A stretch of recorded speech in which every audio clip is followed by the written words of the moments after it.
Good morning, everybody. Good to see all your beautiful smiling faces this fine Saturday morning or afternoon or evening or middle of the night, depending on where you're tuning in from. Looking forward to chatting all things business, all things marketing, answering as many questions as we can possibly get to in our allotted time together. A lot to discuss, a lot of cool things going on. I say that a lot, but that's the beauty of marketing, right? Is that things be changing, especially in the business world in regards to new technology and strategies and algorithms and all of that crazy nonsense that we use to grow businesses and build lives. Got some amazing questions I see already, but we got to say hi. Especially we got our regulars tuning in. If this is your first time here, welcome. For those of you like Corporal Diesel and oh, don't worry, Kevin, I see you there too. Good morning, my friend. Glad you could make it here. Glad you could be here. Let's see who else we got. We've got Harshit. Good morning, my friend. Good to see you. We're gonna come back to that question in a minute. Mickey, you got some paragraphs. We're gonna hit those in a second. See what we can. If you stick to one question at a time, gives me a better chance of answering what's the most important one to you. Anyway, Kevin, good to see you. My friend, one day I'm going to go to Lakeland just to visit. We're just going to have to say hi. I don't know what's around there. Orlando, Tampa. I should look at a map. We've also got some Miami people normally, which is amazing. Jefferson, bonjour. Comment ça va, mon ami? Good to see you and everyone as well. Yes.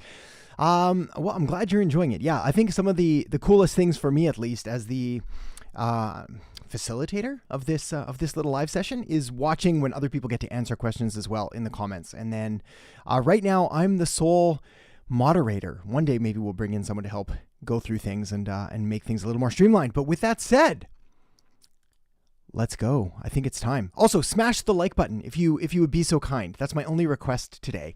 Smash the like button and be kind to each other. We got 36 people in. We have 3 likes. That is not a good ratio, my friends. That is not a good ratio. So let's see what we can do. All right, Mickey, first cue of the day. Let's see. Adam, do you maybe have any insights, tips on marketing a ghost writing family tree service company that writes biographies for individuals to help preserve their life stories? Wow, is that ever specific? Good. I like it. They say that I never remember the right order of this, but it's like the universal lies in the specific or the specific is in the universal. Essentially, if we can figure out the underlying principles to very specific questions, you'll be able to see just how much they apply no matter what kind of business you have. But it's by giving these examples, I feel that I'm able to provide the most context rather than just in a video where I obviously couldn't answer this question in a video because it seems like an audience of one for this one. But ghost writing, family tree, service company, writes personal biographies for individuals to help preserve their life stories. I think that's a cool service. I think we could generalize this. Obviously, I'm glad that you have a niche and a focus on a target market. That's fantastic.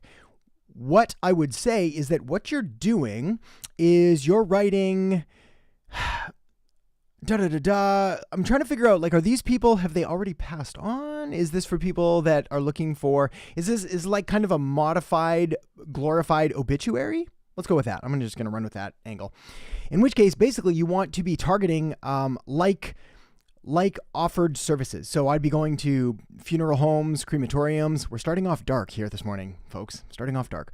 I'd be going to all of those and seeing, hey, is this a service that you offer? Is it something that you would like to? Partnerships would probably be the first place that I would pursue because there's already a large market of people that would be looking for this kind of thing that, like, other businesses already have your customer base. So go there. And I think you'll do just fine to get going. All right. Harshit, good mornings. Warm blessings from India. Oh, I'm jealous, man. It's freezing here. It's so cold. My heat pump is barely keeping up. So I've got like a warm tea, you'll notice, instead of water today. And I've got like a mini space heater beside me. We are freezing, so that's wicked. Any suggestions for gear tools, stack to record and edit YouTube videos? And can you shred that guitar for us today? Yeah, one day, man. I don't even know where the cord is right now. Like, I unplugged we built a second YouTube studio just out there, and we're in the process of like packing things up and moving things around. So all my gear is gone. One day I will, though. You have my word. I will do it. Maybe even just a YouTube story.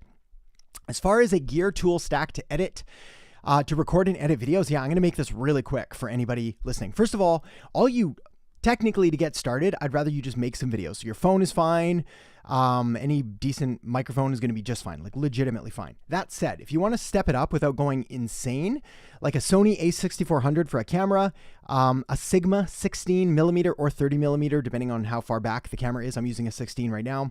1.4 lens, buttery, beautiful, beautiful lens. A Deity D3 Pro mic or a Video Mic Pro, those do just fine. Make sure you have an extension cable. One of the tricks to video quality is that audio quality is actually more important, and the secret to nailing audio quality is proximity to the microphone. So the best microphone in the world that's 10 feet away is going to sound terrible, even compared to the worst microphone like 2 inches away. So that's the big one. As far as editing goes, yeah, pick your poison. My one right now is DaVinci Resolve. I like it. I still like After Effects though, for cool, nifty things. Final Cut Pro will always be near and dear to my heart. The only one I don't really care for is Adobe Premiere Pro, even though that's kind of the industry standard. Don't love it. All right, let's see. Elon, hey Adam, I always see your bicep pain in the video streams. Are you getting jacked for summer?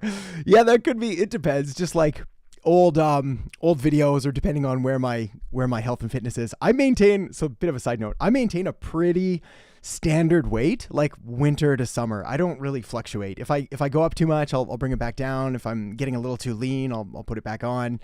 We can talk health and fitness another day, but that's obviously a part that's very near and dear to my heart. So yes, not planning on getting any more jacked for summer, but I appreciate it.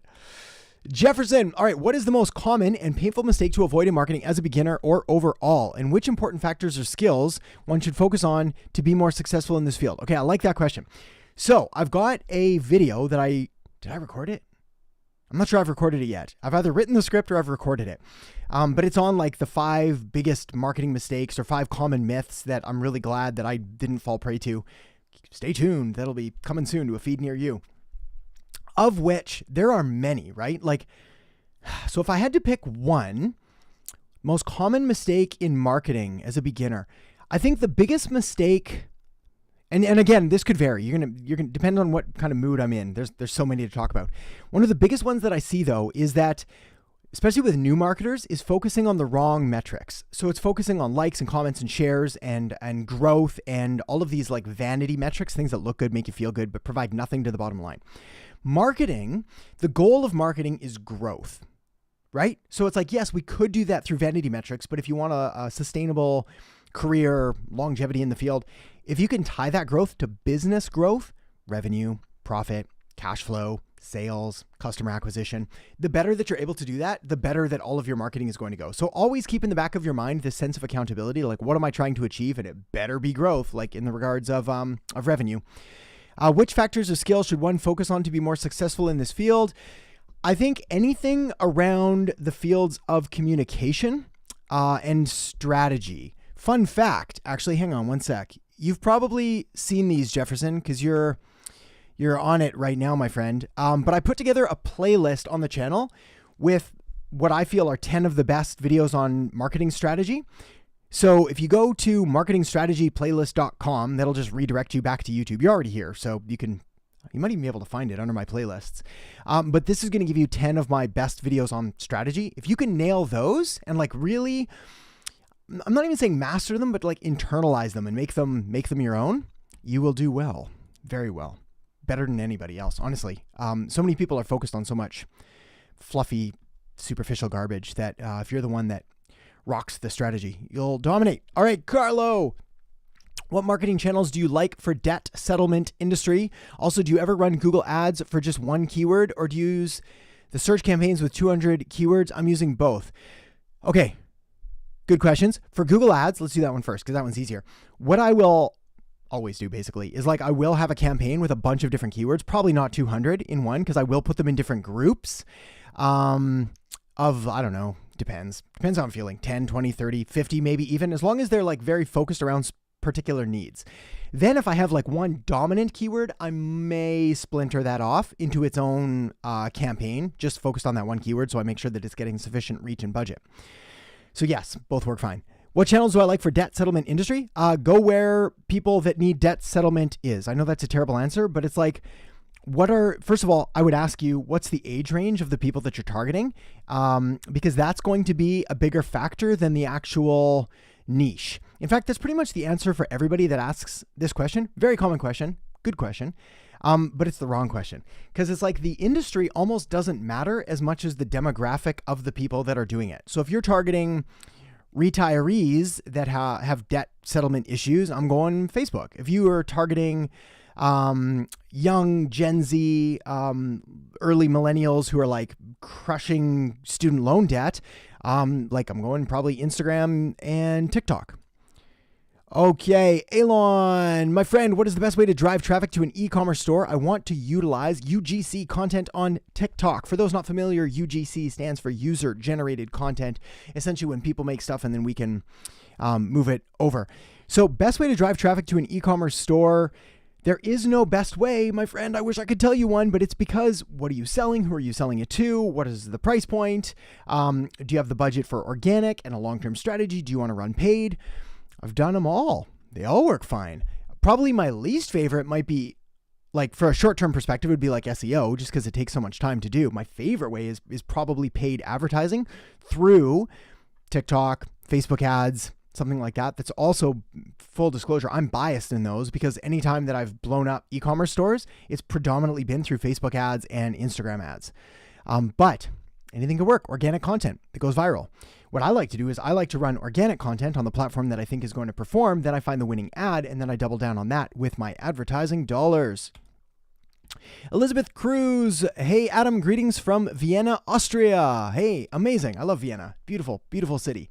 I'm from Colombia and your Spanish sounds very good. Well, you're too kind. You're far too kind. I'm working on it. We're getting there.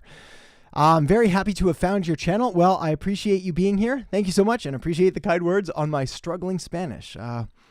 We're working on it.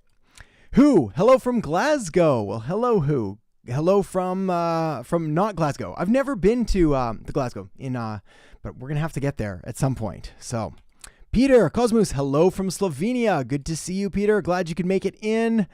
I am Vonti Grand Rising. There's a celebratory welcoming.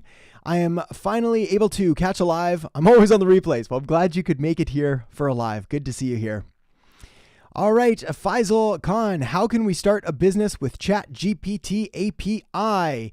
So for those not familiar with an API, it essentially allows you to tap into the back end or the code structure of it, essentially enabling you to put ChatGPT or anything else on the back end of whatever you decide to put on the front end. How can you start a business? Oh man, I don't know. The opportunities are endless. In fact, did I even do this? I think I did do this, which was like top video or top businesses to start using AI. Go check that video out. That's going to give you a bunch because like anything you can think of, we can automate sections of it. Black Girls Consult 2. Good morning, everyone. Good morning to you. Glad you could make it here. Let's grow. Good morning, Adam. What is the best platform for freelancing as a WordPress web developer? And what's your views on getting clients from Facebook group? Okay, so let's do the second part first. So my views on getting clients from Facebook groups are that it's possible, but you have to tread lightly. And the reason is most people have spent time and money and energy building up these groups. And the last thing that they want is someone coming in and just self-promoting. In fact, 100% of the Facebook groups that exist basically do not let you do this, and they will just kick you out, and you'll essentially get banned from all of them. So don't do that. Rather, what you can do is you can answer questions, you can form a relationship, people will check out your profile, bit of a slower route, but a safer one.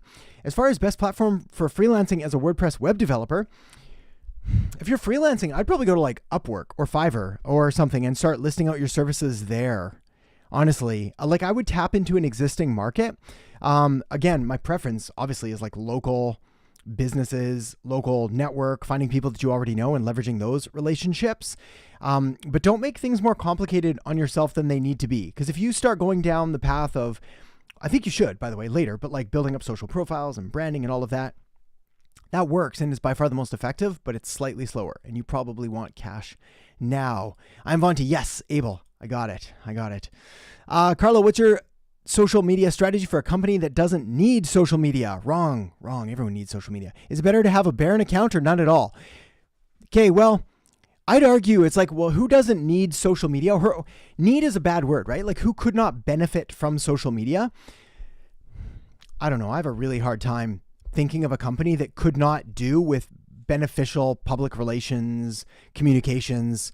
Is it better to have a Baron account or none at all? None at all. Yeah, a Baron account looks bad. But there's no excuse to not do that anyway. Like at all. Give me an example. But yeah, it's one of those like prove me wrong things. Eat French fries. Hey Adam, good morning from New York. Good morning. Eat French fries. What kind of French fries? New York fries, obviously. Here we go. Okay, I'm Vonti. Here we go, my friend. Okay, Grand Rising coming from Wisconsin. Got it. The closest to a Canadian accent we can get, I think. Probably. My message is, I have a client who is a personal trainer and wants to build brand awareness online. His target audience is males 35 to 50. How will you build this? Challenge accepted. First of all, I would go back to the client kindly, and I would inform him kindly that brand awareness is the wrong objective. He wants sales. He wants clients. Brand awareness. Who cares? Like what? I can get him brand awareness like that. I'll just make an ad that's relatively interesting and beautiful, and I'll show it to everybody around his area, and everybody will know who he is. And I'll do it for like $100, like easy. But it's the wrong answer because I want people to actually give him money and sign up for his services. So males 35 to 50, I'm probably going Instagram and Facebook. I'm probably running a Facebook ad. I'm probably running it through a Facebook lead form, instant form. I'm sending them to this software here. Hang on. Y'all know what's coming. Do I even have it here? I have so many links. I prepared today with like getting all my links typed out in advance, and now I can't find them all. I'm sending them here. I'm doing an SMS follow-up sequence in order to convert them with some kind of irresistible offer. Like I said, can't remember, I lost my train of thought, but I'm running those on Facebook and Instagram. Insta-form, SMS follow-up, sending them here, making sales. I'm sending basically qualified conversations to my client, and they're going to love me.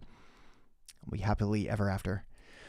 Ludwig Eriksson, good morning, Adam from Sweden. Good morning, my friend. Glad you could make it. Just started Facebook ads. Is many different ad sets unnecessary? And should each ICA have a specific ad set? We spend $20 a day and target different locations and personas. Okay, cool. So if you're spending $20 a day total, which is a great place to start, fantastic, but it's going to be tricky to have like a bunch of different ad sets with a budget like that, because then you're going to need like $3 in that one and $5 in that one and $3 in that one. You're going to spread yourself too thin and not get enough actionable data back for Facebook to optimize your ad campaigns. So is many different ad sets unnecessary with that budget? Probably. Should each ICA have a specific ad set? Probably. But not for the reason that you might think. So ICA, for those not familiar, ideal customer avatar. Should we be targeting people differently? And the answer is yes, but not from the algorithm perspective, more from the messaging perspective. Let's use a really obvious example and say like we're targeting men and women. It's going to be really bad if you're targeting men with a message that's like, hey ladies, because they'll be like, this is not for me. And vice versa, targeting women and you're like, what's up men? And they're all like, this is not for me. So yes, we do need different targeting for that sense because we want to tailor our message accordingly. We also want to target or tailor our ad copy so that it's very specific to that exact person, their pains, their problems, their fears, their frustrations, all of that. The more specific we are with our ICAs, the better that we're going to do. Hopefully that helps. Kaboo! Grand Rising. I'm not familiar with this term, but it's amazing. I'm liking it. Adam and everyone, thank you for all you do. Well, hey, my pleasure. You're most welcome. Thank you for being here. Otherwise, it'd just be me talking to me. Just another ordinary day. I don't know how to pronounce that name. PVT Rider. There we go, PVT Rider. Hey, good morning. I've started a new digital marketing business, watching your videos, and they are great help. Any advice for new business? Well, first of all, good for you for watching the videos and taking action. It's like 2 wins at once. Celebration. Hang on, I even have a celebration thing. Can we show it? Oh, we did. It worked. That's my dancing astronaut. Hang on, let's put him down there so it actually looks like he's doing things. Celebration astronaut time. Let's get rid of him. We'll come back to that later. Any advice for new business? Yeah, I've got videos literally on this subject, so I'm gonna send you there. If you go to Adam Earhart Marketing Agency, Digital Marketing Agency, I think I've got like 4 or 5. Once you've watched those, then watch the How to Get Clients. Literally everything that I could tell you here is going to be there. All right, Elizabeth Cruz, I just started my business and oh, hang on. There's another part to that, I know. I've got a bit of a time delay on the chat too, so we can't just fill it up. Hi, hello to you. Ramsey, hey, I am from Morocco and in 2 years I'm going to move to the US and I'm learning digital marketing. Any advice? By the way, I really love your personality and the way you teach us.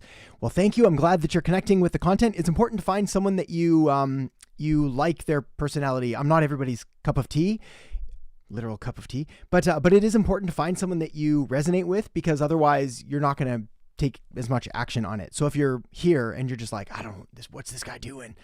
You can go find someone else. It's cool. There's other people there. So yes, as far as any advice, yeah, same thing I gave to PVT Rider is there's a couple videos on this exact thing. Go check those out because they're loaded with exactly what you need to know.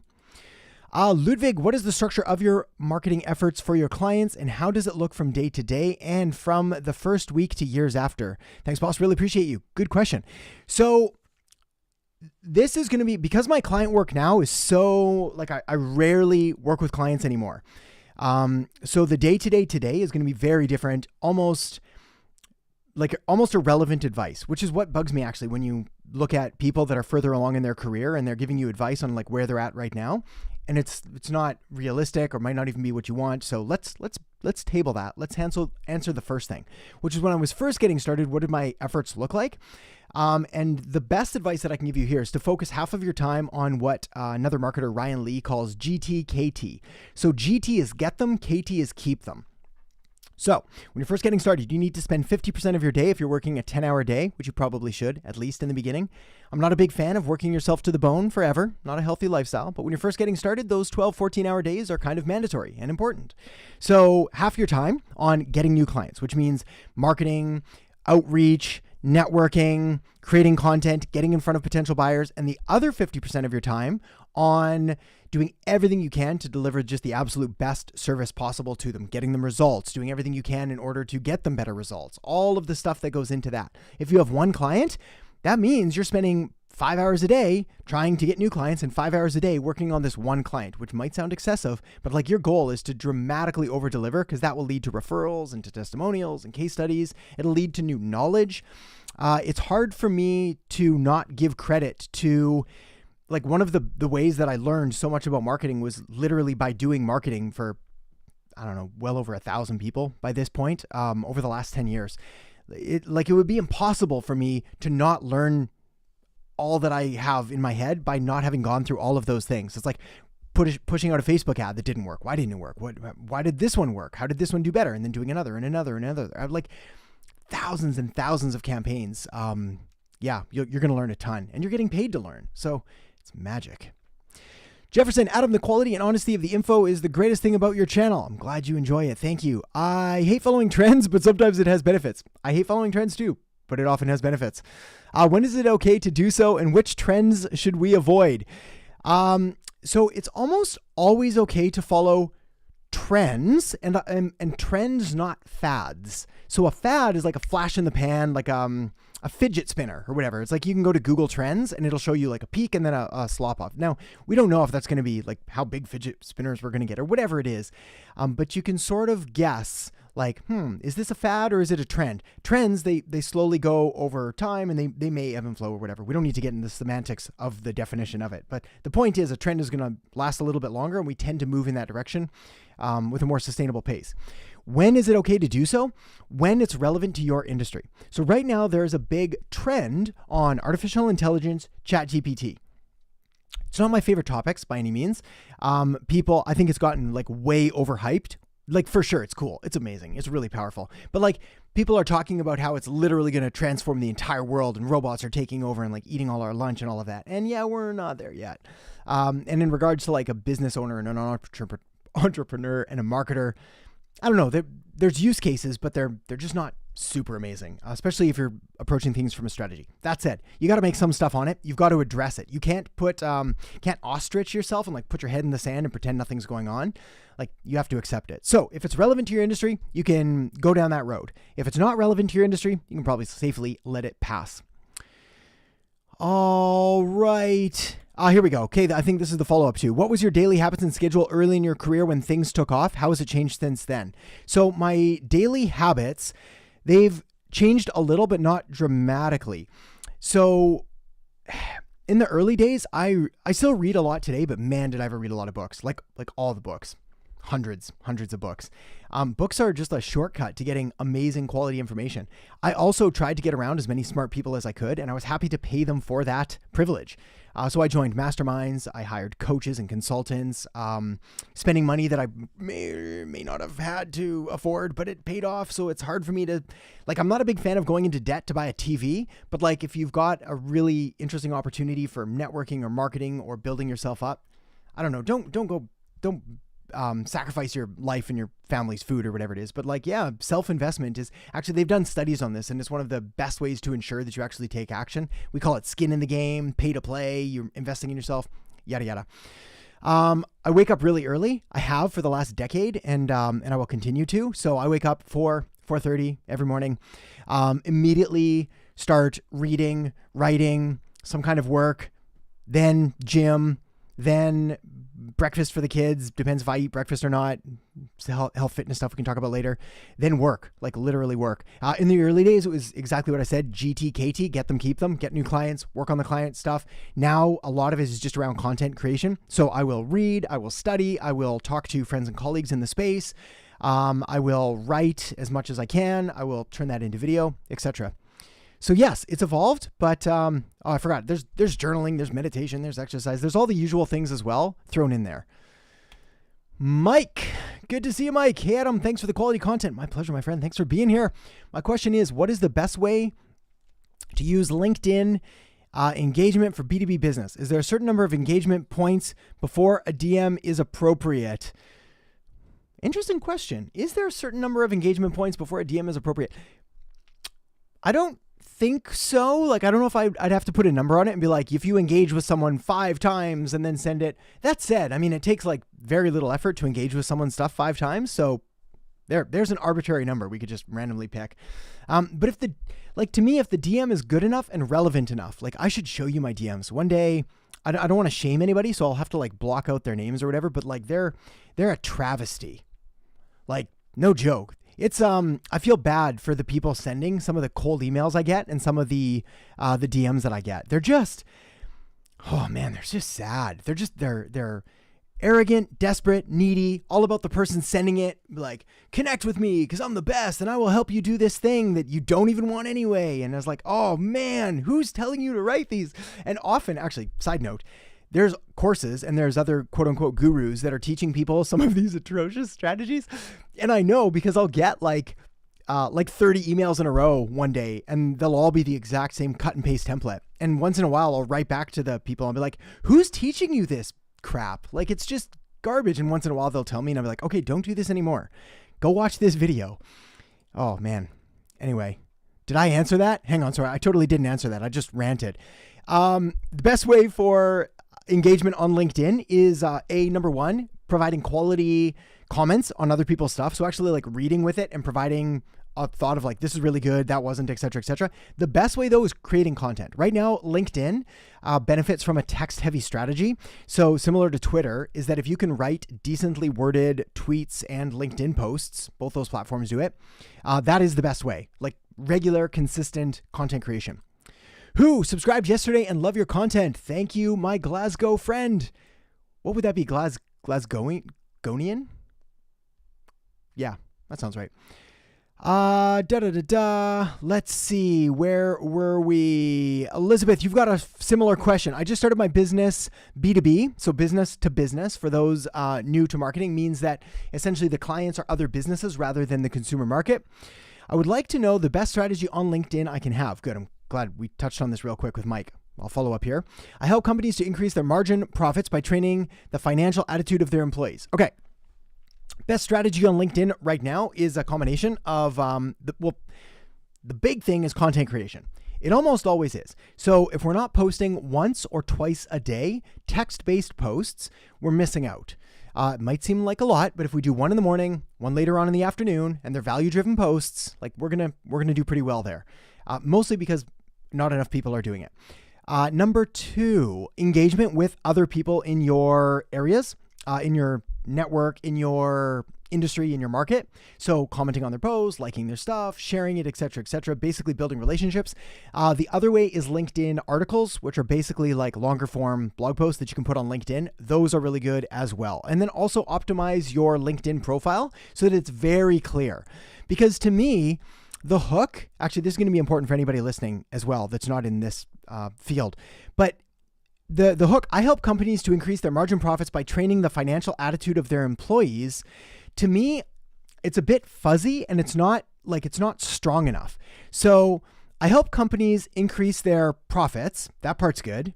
Their margin profits, I'd probably just get rid of margin and go profits and then I wouldn't say training the financial attitude of their employees. I would say it's like, well, what is the actual thing that's happening by turning their employees into like profit. I'm going to struggle here for a bit here, but it's like turning their employees into profit machines or into profit generators or into profit seeking something. It's like, what are we actually doing? Because financial attitude is a bit of a fluffy word. Like it's not, they don't want them to have better attitudes. They want them to get results. So it's like, I help companies increase their profits by turning their employees into cash producing machines or something like that. Make that better. That wasn't a very good example, but run with that for now and we can even talk about it next week. Okay, Elon, Adam, are you the one to write the email sequences or ChatGPT is the one behind the sequences? So I write them all, every single word. ChatGPT writes 0 of them. ChatGPT trying to take my stuff. No, for real. It's like, and the reason is I've talked about this before. Actually, hang on. We'll answer your question. Heard there's this AI that writes in your tone and style. Are you using it? So I'm not using it, but there is definitely, like you can go to ChatGPT and be like, hey, write this in a fun, casual, conversational style, etc. I also took one of my video scripts once and I put it into ChatGPT and I said, what style am I? Mark Morris, Dr. Mark told me how to do this and it was super cool. And so I went there and I put it in and it was like, analyze my style. And it was like, you write in I forget what it was like, conversational, funny, professional tone, etc. And it was relatively accurate to what I was actually aiming for. So I was like, ooh, that's kind of cool. So now I could go tell ChatGPT to do that. That said, because I write and I think in a certain way, it's easier for me and faster to write my own stuff than to edit ChatGPT. So I don't mind when AI comes up with ideas and strategies and things like that, and I'll look at them and I'll interpolate them and I'll measure them against all of the other information that I have. But I can either spend an hour writing or an hour editing. So it's often just easier for me to just write the darn thing. Maybe later that'll change. Not yet. Ambitious endeavor. Sorry, Renee. Hey, it's Renee checking in from Phoenix, Arizona again. Good to see you. Renee, glad you could be here. Nubesto, AK, what is that? ATKML9. Ooh, I don't know if that's English. There's a 9 in there. I don't think that's any language. We'll have to see. Okay, Jefferson, as always, thank you so much for this live. Jefferson, thanks for being here and for the good questions, my friend. You keep it rolling. Linda, that is too fast to remember the gear names. Yes, exactly. That is why we record these. So you may, we can go back and rewatch. But yes, there's a whole lot of stuff. So feel free to go back and check it out. But yes, very quick. Always talking quick. All right. Ramsey, I answered this question for you already. Let's see. Digital marketing ads by email. Your marketing videos are very amazing and have given me a direction to strive for. Perfect, my friend. That's perfect. Inspire and educate. That is the channel's goals. Paula, good morning, Paula. Good to see you here. Any advice on how a startup can smoothly transition into charging clients? They've been charging $0. Asking because I kind of need to, but don't want to lose clients. Thank you. Yeah. So it depends. Good example. Let's look at Netflix for a second. Netflix right now, they charge people, but everybody password shares. They know this. Everybody knows this. It's like, I can't even remember what it is. Like half their clients are basically password sharing. So essentially half of Netflix's entire database is getting it for free, $0. Now, Netflix is like, hey, we're going to crack down on this and start charging. And those like 50% of people, I can't remember the exact number, so don't quote me on this exactly, but like a large percentage, if not all of them, were like, yeah, screw that. I'm just quitting. I'm paying for nothing. Like they've got it for free for so long. It's baked into their psyches that this is not something that they pay for. So they're gonna, it's a bad scene. Now, For you, if you've been working for clients for free to get case studies and testimonials and so on, which is a strategy I advise, I think that is smart. But I also like to make sure that it doesn't happen long term. So a lot of this is going to depend if you've been doing these services for free for weeks, for months, or for years. Because if it's been years, it's going to be tough. That said, unless you've made yourself literally irresistible to them, which we're going to talk about how to do that in a second. So that's tricky. But if it's just been a while, you say, hey, now that you've got this, would you like to do this instead? Or, hey, we're upgrading this. I always try to frame it in the best interest of the client. So it's not like, hey, now I'm charging you. It's kind of like, look, in order to continue offering this service, I've put together a package that I think you might be interested in. That's actually probably good wording. I might phrase it that way. The other thing that you can do is start, as soon as we finish this live, maybe even now, start writing down ways that you can make yourself irresistible and irreplaceable to them. So what are you doing? What could they not live without? Because that way, when you do say, hey, in order to, how would you be interested in continuing to provide this service, or da-da-da-da-da, or next month we're doing this, or whatever it is. So yeah, you've got to phrase it that it's in their best interest, that they're going to want to stick around and keep paying, but obviously you have to charge. Otherwise you don't have a business. In the early days, I was really, I don't want to say anti-money, but it was like, I was super scared. I never thought people would pay the rates that I needed to survive. Fun fact, I've been wrong every time. Anytime that I've put my rates up, or I was like, this is a ridiculous amount of money, nobody's going to pay this, people have paid.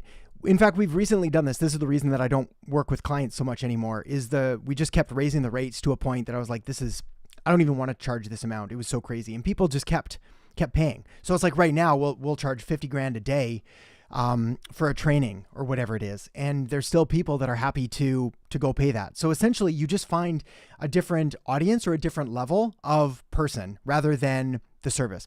That makes sense? Basically different markets. Kumber Murtaza, good to see you, my friend. Hey, Adam, I'm your biggest fan here. Oh, you're too kind. I have a query for you. Do you give online Zoom sessions in universities? Like, we're a business and leadership skills club working for the grooming of students. So, amazing question. I don't usually, and like at all. And the reason is because I just can't help as many people as I would like to than I can here. So I think it's amazing. What I would rather do is have you put together like a playlist of the videos or all the things that I would say anyway, and or have the students tune in for like a live session like we do here, because I can just impact so many more people. Again, that's kind of the reason that I stopped doing basically any one-on-one work, is that I just did not have the time, and I can't make the impact that I want to make. I can't help as many people. Let's grow. Hey, Adam, I am from India. Oh, I remember, my friend. Recently got in touch with a client via Facebook and created a website, and someone asked me that he can pay only via check, only not by PayPal. So how do I identify fake client? Yeah, that's probably one of the ways. I would not accept check. You could maybe accept like e-transfer or wire transfer or anything like that. I mean, technically even PayPal, they can do like a chargeback. If they pay with credit card, they can even do a chargeback. It's like mostly the protection is on the buyer's side rather than the vendor's side in most cases. So don't make your life more complicated by accepting checks, I think is the easy way. Now they've got to pay with a regular payment method. Yeah, I get that once in a while for like the course or whatnot. I think it's only credit card that we accept with the course. Maybe it's PayPal now. I don't know, but we still get people asking, "Can I e-transfer? Can I do this?" And we just don't have the manpower or the bandwidth to go and do all that. All right, Ramsey, I'm gonna have to ask you. No, don't ask that question again. Otherwise, I'm gonna have to ban you, my friend. I've answered. You go check out the videos. Smoke and Baits, good to see you. Hey, do you think I should keep giving away content creators discount codes for their fans, or should I make an affiliate link so they have more of an incentive to post? Okay, hang on. Do you think I should keep giving content creators discount codes for their fans, or should I make an affiliate link so they have more of an incentive to post? Both work. I'm not against either. In fact, what you could do is you could combine both. Like if you're giving, I don't know, let's use easy math here, like a 20% discount, you could offer 10% affiliate, 10% discount for when they use that code. Also depends on the audience. These are deep questions. I like them. It also depends on the audience. Do they expect a discount code? Would the creator prefer to just offer a discount code because the affiliate revenue isn't enough anyway? Like for example, a lot of the affiliate stuff that I promote or talk about, a lot of it, because I don't make anything but say a few $100, I'd rather just go get this thing, like no affiliate, no anything like that, because it's not worth it to go through all of that hassle when I'm just gonna just go use this. It's really good. But if they're gonna make, I don't know, potentially thousands or whatever, then yeah, you could incentivize them. Talk with them, see what they're gonna prefer, because that's going to, that'll be your best bet. Both will work though, honestly, both will work. I've seen them done. Digital marketing ads by email. What type of mic do I need to make my video voice sound louder? Okay. If you're using a video camera, then you need, this is a good question. There's so much to this one. It probably has to do with just cranking up the preamp on your camera to make the audio louder through the actual camera. That said, if you can get a mic with an actual, basically the preamp in the microphone, then you can keep the preamp on the camera lower and you'll get a higher quality audio sign. So a Deity D3 Pro, a Rode Video Mic Pro, basically anything with a battery in the microphone is going to provide power to it. That's going to allow you to boost up the signal and make it sound crisper and better. And it won't really matter if you're using, you can even do it with a lavalier mic, but then you need to make sure that you've got enough of a preamp or whatever. For example, this microphone right here, this is a dynamic microphone, which means that if I've got to run it through this bad boy, it's called a cloud lifter, and it boosts the signal. Otherwise, you won't be able to hear me. And then the cloud lifter then runs into a USB interface, which then sends it into the computer. So it's more complicated, a little fancier, much more expensive, but the quality of the audio, I don't know. I like it. So depends on the budget. You don't need it though. You can get I don't know what a D3 Pro costs anymore. $100. Oh, I actually just bought a new mic. Yesterday, it came in the mail. It's a Shure, Shure MV88. It plugs into your cell phone, and I did some tests with it last night, and it was amazing. It was really good. I think it might be the same price anyway, though. So a Shure MV88 Plus, a Deity D3 Pro, or just a Deity Pro, Rode Video Mic Pro. All of those will work. Ambitious endeavors. I have a new client that has a business that specializes in the first dance.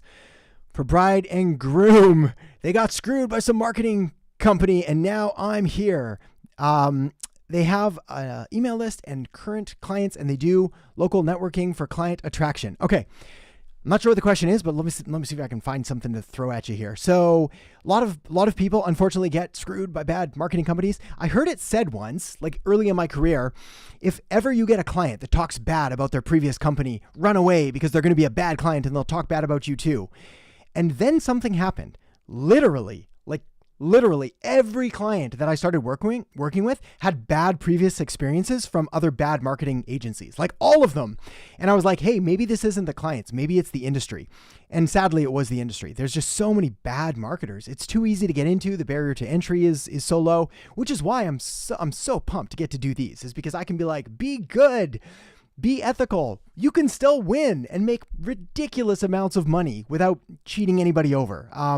You'll probably make more, and you'll be here longer. So we're on that one. So they have an email list. So perfect. We got to talk about that. Although, actually, hang on. Here's the kicker. Let me come back. You have a new client that specializes in the first dance for bride and grooms. This means good news, bad news. Bad news. This is a one-time thing. It's a first dance, not a second dance, not a whatever it is. So unless they figure out some kind of recurring revenue system, we're going after these people. Now, the good news is these people are very easy to target, because there is going to be, I'd probably start making connections with photographers, with wedding planners, with event venues, all of the people that could potentially, that serve my market, that I can start forming relationships with. The other thing is you can target, I haven't targeted this market in a while, but look on Facebook ads, for targeting, and Instagram ads, and you'll find I think it's newly engaged or whatever it is. If you find that targeting thing, those are your people. All right, let's see. Kumar, it would be a huge thing for us. Our university, UMT, is one of the prestigious and reputable university in Pakistan. Yeah, amazing. I wish I could. You could send an email and we'll see if it gets through my my brand manager. But I get a lot of those requests, so I gotta stand firm. They gotta get them to come here. It'd be amazing. But otherwise, I would just do those all day, and I wouldn't get to talk to all y'all. Adam, you look 20 years younger when shaved. Elon, you're the first one to comment. Good catch. Either way, still the best marketer. I appreciate you. Also, may I ask you, which companies or brands are you working with or mainly focusing on coaching? Okay, yeah, excellent question. So I can't ever say when I'm working with a current brand, while we're doing that engagement, or I shouldn't say I can't ever say, I make it a practice never to say. And the reason is because I sign normally a very strict NDA, non-disclosure agreement. And it has to do with the strategies that we use. It has to do with their intellectual property. And I find, first of all, out of respect for them and that whole thing. But I also find it easier because I'm not really allowed to talk about like what they do in particular or how we're doing things or whatever it is. So if by chance, because everything that I'm sharing with you is the exact stuff that I do with all of the clients if and when I'm working with them. So it just makes it easy for me not to be like, yeah, it was Google or Facebook or Adobe or Snapchat or whoever it was, which I'm not currently working with, but I have worked with in the past. So it's like, that makes it a little bit easier. So yes, as far as the shaving, fun fact, my parents came over yesterday and they didn't even notice, or they didn't say anything. They might have noticed, but they didn't say anything, which is funny. And my kids, I think my kids finally like recognized later. So it's like nobody really noticed. My wife was like, it's crazy. It's like looking at a different person. So I'm gonna grow it back. We'll see. Connor, what are some common mistakes that new digital marketing agencies make? How can we avoid them? Okay, amazing question. I've got a video, like I said, can't remember to who, but I will talk about this more in a video coming up on like the big marketing mistakes. Hang on, tea sip, because A, I'm freezing, and B, this is going to be getting cold. It's so cold in here, the tea is already like cold. Big mistakes new digital marketing agencies make. Let's go through them rapid fire. Number one, not being crystal clear on the market that you want to serve and the benefits that you provide them. So offering all of the things to all of the people. We do web and SEO and social media and Facebook ads and Google ads and content marketing and email marketing. We make videos, we edit videos, we post videos. It's like all of that is way too much and you can't dial in. The exception is unless you're focusing on a specific person, like you do marketing for roofing companies, in which case, yeah, you can offer all of those. This is the difference between, it's called horizontal segmentation and vertical segmentation. Very nerdy stuff. We don't have to talk about that now, but essentially you're focusing on one market, offering all the services, or offering one service to a bunch of different markets, or even better, offering one service to one kind of market. That's how you really differentiate yourself. That's mistake number one. Mistake number two, I talk about this a lot. It's not being accountable to revenue. So it's doing marketing for the sake of marketing without showing the business owner how valuable you are because you're actually growing their business. And I guess mistake number three is not putting in sufficient check-ins. One of the fastest ways, one of the best ways to keep clients long-term is to over-communicate, especially in the beginning days. It's like, way over communicate. This is what we're doing. These are the results we're getting. This is what we're doing. These are the results we're getting. Here's a report. Here's another report. They're going to appreciate it. And eventually they're probably going to be like, hey, you can probably slow down with the reports. We're good. But they'll never fire you because you over communicated. They will definitely fire you because you go off the radar. And they're like, we don't even know what we're paying for or what this person's doing. That's probably the most common complaint actually, is like, I hired a marketing agency. I don't know what they did. Nothing happened. And the marketing agency could have actually been really good, but they just didn't communicate what they did or why it was important. My Glasgow friend, I created a price comparison marketplace for cleaners that allows people to get multiple quotes from local cleaners in real time. Should I market platform functionalities or the results after the clean? Good question. So you created a price comparison marketplace for cleaners that allows people to get multiple quotes from local cleaners in real time. Should I market platform functionalities or the results after the clean? It depends on where you're making your money, honestly, right? Like platform functionalities, the results are obviously more important, but the results are indicative of the cleaner that's there. So you don't have as much of a say over the job that they're doing. So the functionalities to me, especially if it's like, this is a B2C type of market. So yeah, you're probably going to get B2B companies and you might be able to have sponsored listings, et cetera, et cetera. But the benefit for, say, me as a consumer, I'm going there and I want to find a good cleaner who's not going to break all my stuff, who's probably bonded so they don't steal things, which is a fear that a lot of people have. Get a quote that's competitive, etc. So I'm more interested in a consumer from like, is this good? Is the cleaner good? I think you market them all at the same time because they're all intertwined. I hope that makes sense. Connor, best practices for setting price and billing for digital marketing services. Look at offering Facebook ads. Best practices. There's, again, go check out the videos I have on this exact subject. It's like how to start a digital marketing agency growth, how to get clients for your agency. There's videos there. And they're going to talk to you about the different ways of structuring the offers. They're going to talk about basically basing it on cost or on percentage or retainer view. My preference, and this is after well over a decade now of owning multiple different marketing agencies, is I like retainer-based services up to a certain point. So if you're offering Facebook ads and they're spending arbitrary number, but like 10 grand a month on ads, I like setting just a hard number. I'm going to charge you 1 grand, 2 grand, $500, $5,000, whatever it is. The only time it starts getting really tricky is if you're starting to have clients that are running ads at like 100 grand a month, 500 grand a month, because then we're going to need to raise our rates to like 10 grand a month or 20 grand a month or whatever to compensate for all of the extra work involved, and your life gets significantly more complicated. There's something nice about smaller ad accounts. So yeah, $1,000 a month, run your ads. You spend $1,000 on the actual ads to Facebook itself, but there's more details there. So go check out the, hang on one sec. We're going to have to ban that one. There we go. Perfect. So you're going to go have to check out the other videos there because there's so much more detail.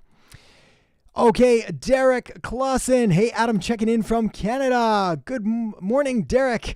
Where in Canada, my friend? Where? Are you freezing like I am? It's cold here, man. I think it's like all across Canada. Just got this wicked cold wave. What do you call those? Not a heat wave. Cold streak? Let's see. Okay, Ambitious Endeavors. They have tons of digital assets, videos, classes, some video courses, etc. Still have no digital strategy. Yeah, go do this one. Where is it? Oh, I got a new thing too. Let me know if this works. I used to have this one. They both go to the same place. So pick your link. But I thought it might be easier to just go freemarketingcheatsheet.com. But if you go here, and you get the cheat sheet. It's going to walk you through model market message media machine. Also, fun fact, I think I've got a video called Understanding Digital Marketing 101 that also goes through this. And I also just did a podcast interview with the one, the only Michael Stelzner from Social Media Examiner. And it was a really good interview. He asks good questions. He's really good at like getting the best stuff out of someone. And I walk through this entire thing. The bad news is that episode, I don't think is coming out until like March 15th. So, or give or take. So we're going to have to wait. But yes, strategy. It's everything. Ludwig, can High Level be connected with a Wix website? Thank you for this morning session. Well, my pleasure, my friend. Can it be connected with a Wix website? Yes, because like, I guess the question is like, how do you want to connect it? Like what I would do is first of all, do you have to use a Wix website? Could we not transfer it over? But if you are stuck with that or you're happy with it, yeah, you just put functionalities on it. Like you could have the chat widget show up. You could have other ways of generating leads that go through contact forms through it. So yes, check that out. Where's my, I even did this. Hang on one sec. I got like this huge, will this work? Oh yeah, look at that. I put up all my valuable links in one spot. I don't know if you want to we can screenshot it. So this will give the cheat sheet. It gives the High Level guide. Which I don't know if I told you guys this last week, but I talked to High Level and they now offer a free strategy session as well. When you sign up for the free trial, which is amazing because they'll just walk you through it. The marketing strategy playlist, that's 10 videos. AdamAndHert.com Academy, that's the only one without a cool, sexy link. But that's the course. So if you want to look at any or all of those, that will give you everything you need. Okay, Vaughn Watson, how can I create hype for a website before launching it? I guess the big question is, why do we want hype to a website unless we're selling something directly from it? Because unless the website is doing something truly revolutionary, you'd be like, most people don't care about a website. So yeah, we can talk about it. We'd be like, this is coming. Here's the benefits it's going to do, et cetera, et cetera. That's kind of all I would do. Honestly, I wouldn't be overly concerned on that just because I think you'll be disappointed. Like we might get an initial surge in traffic. You can look at local newspapers or press releases or things like that. I'd be more curious in the launch of a new offer than the launch of a new website. It's kind of almost like, hey, I launched a new Facebook profile. It's coming out soon. They're so common now that it's just not something to get too excited about. Connor, what kind of budget should we recommend to clients who are just starting out with Facebook ads? It depends. It so depends. What's the price point of their offer? Are they selling something for $100,000 or are they selling something for $100? Because if they're selling something for $100,000, we better be putting in $5,000 a minimum. And even then, like if we're going to get a 1-to-1 ROI, like we put in $1, we get $1 out.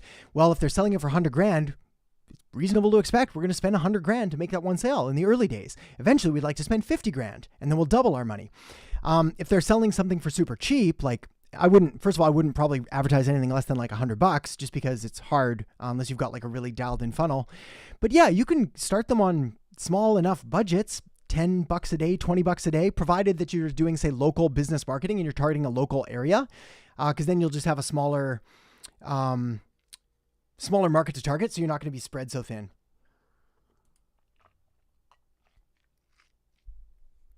My merch guy, we're a small company, prints band merch. We currently spend around $20 a day on Facebook ads to get messages, and we get an average of 1 order per day from it. Am I spending too little? Possibly. Like if you're profitable with that, I don't know what the margins are on it, but like if you're, first of all, congratulations, honest to goodness. Like if you're spending money on Facebook ads and making a return, you're already in the elite few that have basically committed the time and money and energy to learning the platform. So good for you. That's amazing. You're on the right track. Are you spending too little? Probably, but like, I don't know what the cap is of this and how far you can go. Like to me, if I'm able to be profitable at 20, I can probably be profitable at 200.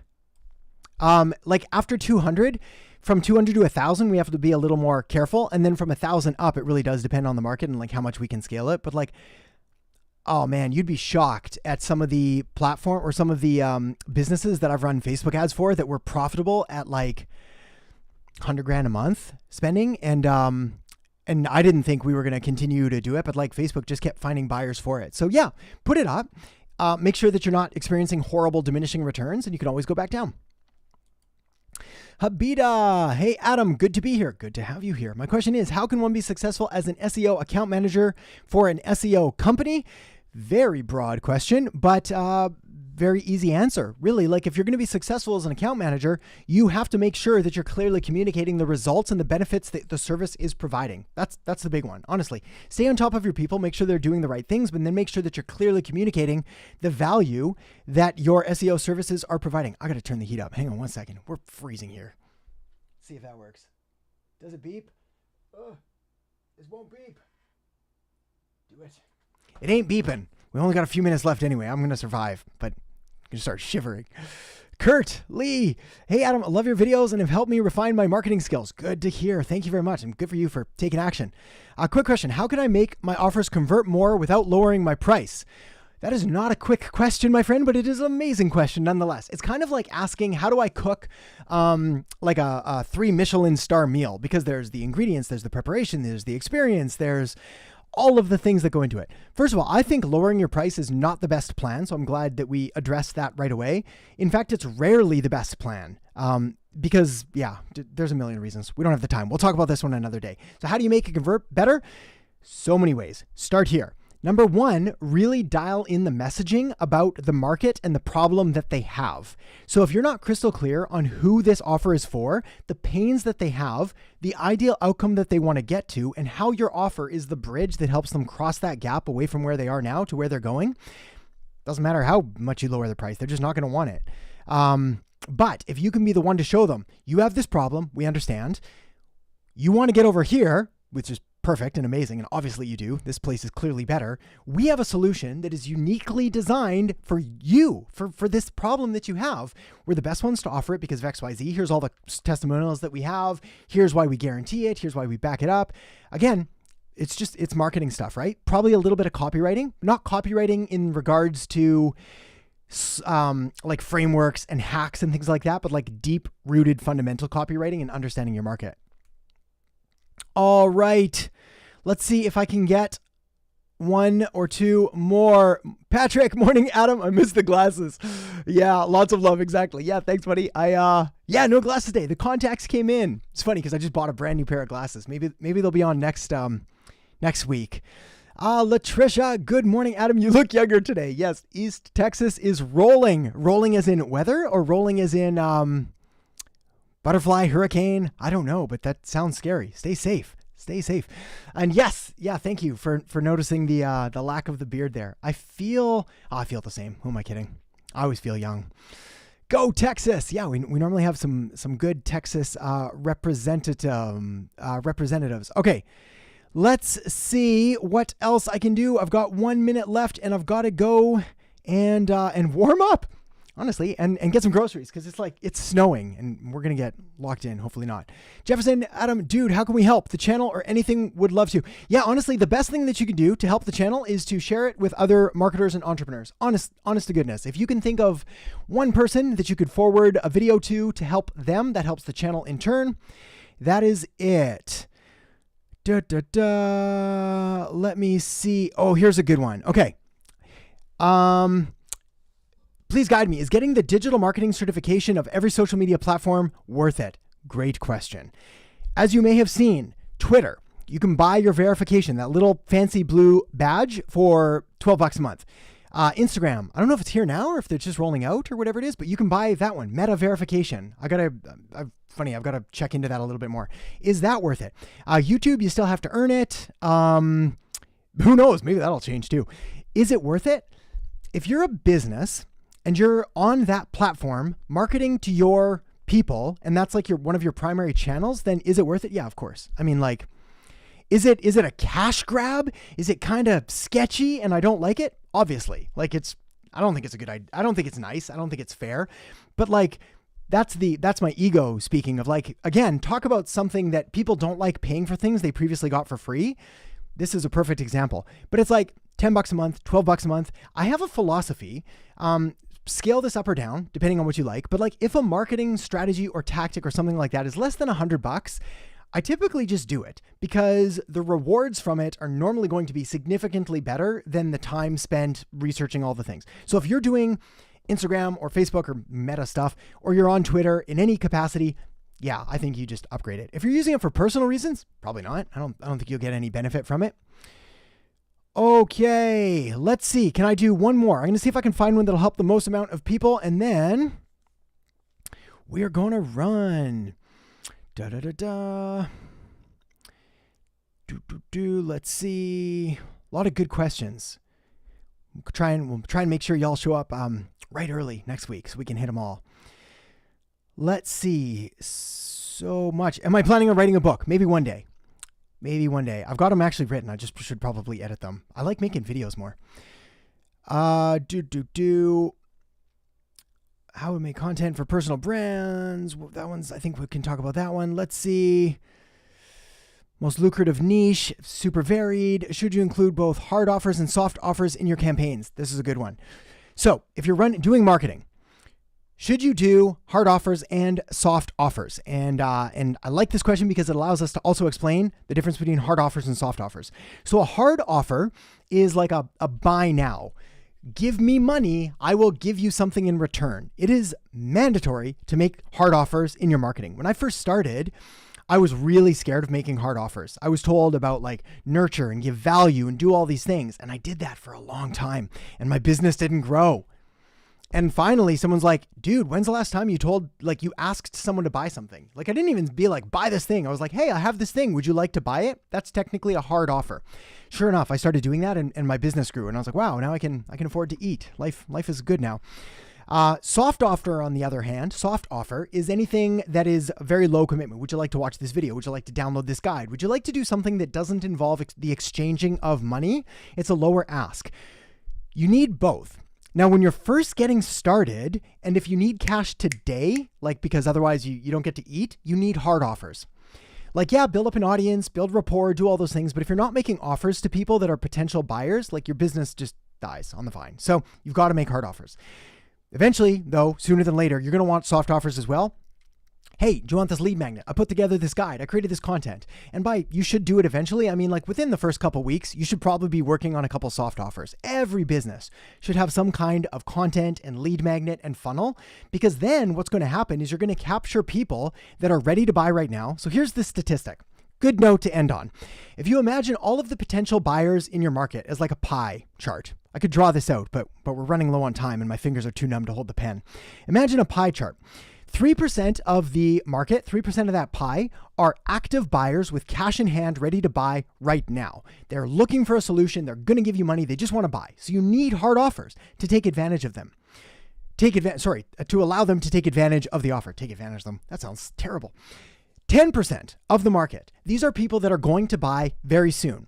Let's say in the next 30 days. So they're ready to buy. They haven't fully decided yet, but they want to buy and they're doing their research. We still need hard offers for them so that we can remind them later, but we also need a soft offer so that we can at least get them into our world. And then what's our math up to? 3%, 3 to 5%, 10%. So we've got like 87% of the market. These are people that are probably going to buy in the next 4 to 18 months. So from 90 days, give or take, right? These depends on your market, but like say from 3 months to 18 months, this is when these people buy. We need a soft offer for them. Otherwise, you're basically losing all of those potential sales to someone else. They'll rarely remember to come back into your world and be like, oh yeah, remember that thing I saw 18 months ago? So it's like, yeah, we need to get them into our world. We need to give them content and value and offers. All of the good things. So yes, the answer is you do need both, but if you're just getting started or you need that cash now, obviously hard offers, get those soft offers going soon. All right, y'all. Whew, we did it.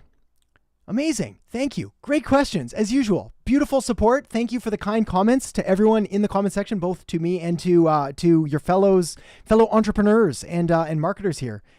I love the support. It's so good to see. Keep doing what you're doing. And with that said, I will see you in a video coming up this week, and otherwise I'll catch you on the next live. Thank you for being here, and we'll talk to you soon.